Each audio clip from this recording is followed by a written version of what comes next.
నమస్తే, welcome to reflection news. సీదీబాద్ సిద్ధు के साथ. మళ్ళీ కాశ్మీర్లో రక్తం చెందింది.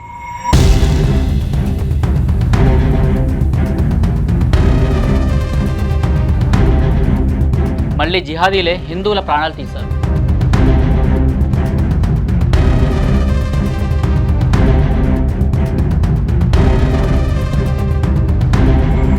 నువ్వు హిందువా కాదా అని తెలుసుకొని మరీ చంపారు. మన శత్రువులు ఎక్కడో లేరు, అటుపక్క ఇటుపక్క.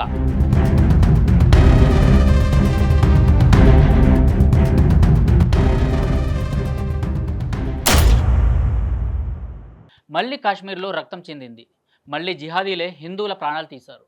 ఇంతకాలం ఉగ్రవాదానికి మతం లేదు అన్న వారు కూడా ఇప్పుడు కలుగుల్లో పోయి దాచుకున్నారు. ఎందుకంటే ఇంతకుముందులా ఈసారి ఉగ్రవాదులు ఎవరు కనిపిస్తే వారిని కాల్చి చంపలేదు. ముంబై నగరపు 26/11 దాడుల్లో మాదిరిగా విచక్షణారహితంగా ప్రాణాలు తీయలేదు. నువ్వు హిందువా కాదా అని తెలుసుకొని మరీ చంపారు. ప్యాంట్లు విప్పించి మారణకాండ చేశారు. ఇప్పటికీ ఉగ్రవాదులకి మతం లేదనే వారు మన మధ్యనే ఉంటారు. అలాంటి వాళ్ళు పాకిస్తానీ ఉగ్రవాదుల కంటే యమ డేంజర్. మన శత్రువులు ఎక్కడో లేరు, అటుపక్క ఇటుపక్క. ఇటుపక్క పాకిస్తాన్, అటుపక్క బంగ్లాదేశ్.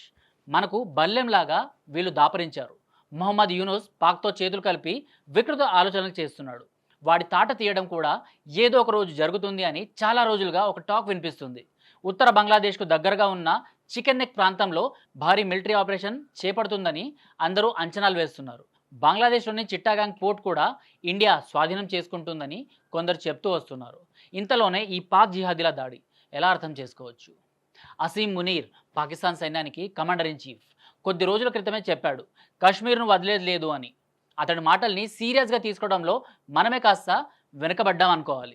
లేదంటే బెలూచ్ రెబెల్స్, పాకిస్తాన్ తాలిబాన్లు రోజు పదుల సంఖ్యలో సైనికుల్ని చంపేస్తున్నారు. పాకిస్తాన్లో సాగుతున్న అల్లకల్లోలం పాకిస్తానీ పాలకులకు, ఇటు సైనిక అధికారులకు కూడా తట్టుకోలేని తలనొప్పిగా మారుతుంది. దాని నుంచి జనం దృష్టి డైవర్ట్ చేయడానికి కూడా 30 మంది హిందువుల్ని బలి తీసుకుని ఉంటారు. ఎందుకంటే మునీర్ రీసెంట్గా మేం ముస్లింలం, హిందువులం కాదు, మేం వేరు మీరు వేరు అన్నాడు. వాడి మాటలకు తగ్గట్టే టెర్రరిస్టులు మతం అడిగి మరీ చంపారు. మరి వాట్ నెక్స్ట్? పాకిస్తాన్ మీద ప్రతీకారం తీర్చుకోవాలని మనం అంటాం. మోదీ ప్రభుత్వం సర్జికల్ స్ట్రైకో బాంబు దాడో చేస్తుంది కూడా. కానీ ఏం లాభం? అటు పాక్ ఇటు బంగ్లా రెండు దేశాల తిమ్మిరి మొత్తం తగ్గాలి. అలాగే మన దేశంలోని ఇంటి దొంగల బలుపు కూడా అణచాలి. బలూచ్, ఖైబర్ పఖ్తూన్వా, పిఓకే ఈ మూడు పాకిస్తాన్ నుంచి విడిపోవాలి. ఆ టార్గెట్తో మనం పనిచేయాలి. పహల్గాం దాడికి తక్షణ ప్రతీకార చర్య ఉన్నా లేకున్నా ఇజ్రాయెల్ తరహా మారణకాండకు సైతం మనం సిద్ధపడాలి, బరిలో దిగాలి. ఏదో పైపైన దాడులు చేసి వెనక్కి వచ్చేసి మళ్ళీ పాకిస్తాన్ తేరుకోవడానికి టైం ఇస్తూ కూర్చోకూడదు. అది జరగాల్సింది. ఈసారి కొడితే పాకిస్తాన్ రక్తం కక్కుకొని చావాలి. చచ్చిన కుక్కని కాళ్ళు కట్టేసి చెత్తలో పడేసినట్టు పాక్ అనే ఆ దేశాన్ని బలూచిస్తాన్, ఖైబర్ పఖ్తూన్వా, సింధ్, పిఓకేలు లేకుండా ఊరవతల బొందలగడ్డలో పాతేయాలి.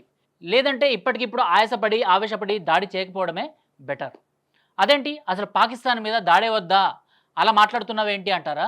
నిజమే, మన రక్తం మరుగుతుంది, ప్రతీకారం కోసం ఎదురు చూస్తున్నాం. కానీ పాక్ కంటే ముందు బంగ్లాదేశ్ పని పట్టాలి.